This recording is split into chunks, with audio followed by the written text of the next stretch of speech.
À Goma, dans l'est de la République démocratique du Congo, une université fait les paris de la connaissance entre les fractures régionales. Le 22 janvier 2026, l'Université des hautes technologies des Grands Lacs, l'IHTGL, a lancé son cycle de master en santé publique, une étape symbolique pour cette jeune institution qui revendique une vocation régionale. Pour la première fois, l'université entre dans la masterisation avec l'objectif de former des chercheurs et des professionnels capables de travailler aussi bien en RDC, au Rwanda qu'au Burundi. Trois pays au cœur d'une région marquée par les conflits, mais liée par une histoire commune. En fait, il faut savoir que l'UHTGL, qui est l'Université des hautes technologies des Grands Lacs, a pour vocation de faire la promotion du développement à travers l'enseignement technologique qui prend toutes les filières relatives aux nouvelles technologies, dont l'informatique, le bâtiment, les travaux publics, et même aussi les technologies de la santé, c'est ça ici, et puis aussi la recherche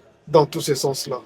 Maintenant, il ressort qu'avec la masterisation, notamment l'ouverture au système LMD, licence, master, doctorat, le gouvernement a essayé, à évaluer toutes les institutions qui étaient en train d'organiser les enseignements et qui répondent aux critères qui ont été fixés par le ministère de tutelle.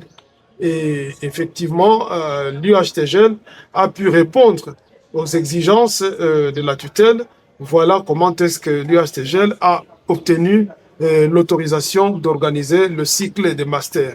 Au-delà du discours académique, le recteur, le professeur ordinaire Stanislas Baleke assume une ambition régionale au sens large. Utiliser l'université pour retisser des liens entre les peuples longtemps administrés ensemble à l'époque coloniale, avant les indépendances du Congo, au Rwanda et du Burundi au début des années 1960. Ici, nous parlons science. Bien sûr que dans le domaine du vivre ensemble, ça fait partie aussi de la science. Mais la vocation de l'UHTGL, qui est l'Université des hautes technologies de la région des Grands Lacs. Déjà, quand on parle de la région des Grands Lacs, on parle de trois pays, oui. Le Congo, le Rwanda et le Burundi, qui sont des anciennes colonies belges, qui jusqu'en 1960, c'était un même pays. Et les peuples qui étaient dans ce grand ensemble, Congo, Rwanda, Burundi, ils vivaient ensemble. Et notre université a pour vocation de développer d'abord le développement, d'enseigner le développement scientifique dans ces espaces-là. L'espace Congo, l'espace Rwanda, l'espace Burundi. Et le vivre ensemble, oui, la science peut rapprocher les gens parce que la science n'a pas de culture. La science n'a pas de race. La science n'a pas de tribus. Et la science n'a pas de langue. La science, c'est la science. En adoptant le système licence master doctorat, inspiré du processus de Bologne en Europe, l'IHTGL s'aligne sur les standards internationaux de l'enseignement supérieur. L'idée, faciliter les passerelles, la reconnaissance des diplômes et, à terme, la mobilité des étudiants au sein de la région des Grands Lacs, sur le modèle des échanges Erasmus entre pays européens. Vous voyez, aujourd'hui, nous parlons du système LM2. Si nous parlons du système LM2, nous devons savoir ça vient d'où et pourquoi. Et comment ça se passe? Comment est-ce que l'université aussi doit contribuer au vivre ensemble? C'est là qu'ils vont initier le processus de Bologne et qui a abouti au système LM2. Parce que l'Allemagne avait son système de formation. La France avait son système de formation. La Belgique, mêmement. L'Espagne avait son système. L'Italie avait son système. Alors on a dit qu'il fallait harmoniser. On appelle ça l'harmonisation des systèmes de formation. Et puis on a même offert des bourses aux étudiants allemands qui pouvaient aller étudier en Espagne, espagnols qui pouvaient aller étudier en Belgique, des étudiants belges on appelle ça la bourse Erasmus. Et cette bourse Erasmus, c'est pour permettre à ce que quand les gens étudient dans un autre pays, ils reviennent avec une autre culture. Dans le cadre de l'IHTGL, un master en santé publique a été mis en place avec des options. La santé de la reproduction et l'épidémiologie dans une région où les maladies qui touchent l'Est du Congo sont les mêmes que celles du Burundi et celles du Rwanda, rendant nécessaire le partage des connaissances et des compétences. Dans la région des Grands Lacs, nous estimons que les gens peuvent quitter le Burundi pour venir étudier ici, chez nous au Congo. Les gens peuvent quitter le Rwanda pour venir étudier ici. Les gens peuvent quitter le Congo pour étudier au Rwanda. Quitter le Congo pour étudier au Burundi.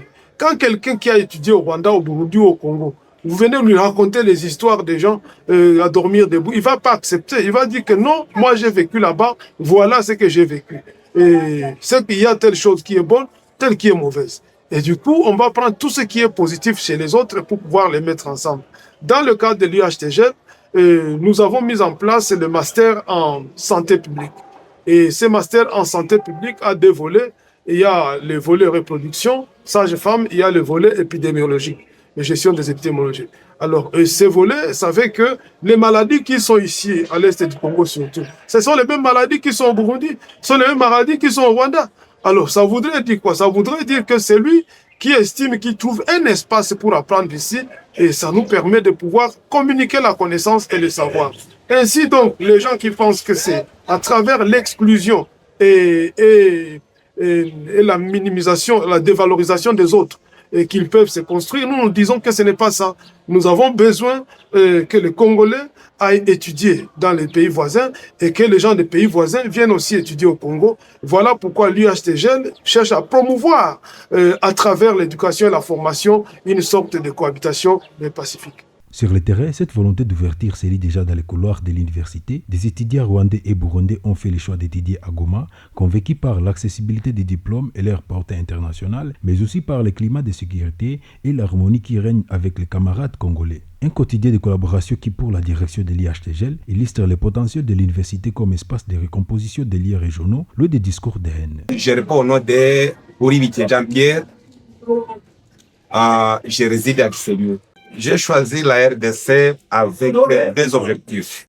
J'ai d'abord choisi la RDC parce que c'est une institution qui délivre des diplômes à temps opportun.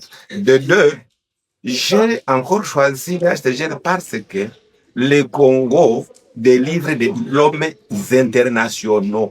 Pourtant, au Rwanda, là, on ne délivre que des diplômes nationaux. Ensemble avec les étudiants congolais, nous étudions en harmonie, en étroite collaboration. Nous changeons les notes, nous travaillons ensemble les TP. Et d'ailleurs, c'est à partir de qui nous appellent lorsqu'il y a une programmation. Donc, ils nous mettent aussi en ligne lorsque nous ne sommes pas informés. C'est eux qui nous informent le plus rapidement possible. Dans cette perspective, la science est présentée comme un terrain neutre, un langage universel où les identités ne disparaissent pas, mais dialoguent autour des règles communes et où ce qui nie doit l'emporter sur ce qui divise. L'IHTGL revendique en fait ces trois missions: enseigner, rechercher et servir la société avec l'ambition d'entrer dans le monde des grands, en formant des grands esprits capables de réfléchir au-delà des communautés dans l'Assemblée de la région des Grands Lacs. Parce que reconnu par arrêté ministériel et par les autorités de notre pays. Oui, effectivement, nous avons des étudiants qui viennent du Rwanda, nous avons des étudiants qui viennent du Burundi et nous avons des étudiants qui viennent du Congo. En tout cas, au regard des étudiants et candidats que nous avons, notre université a un caractère sous-régional.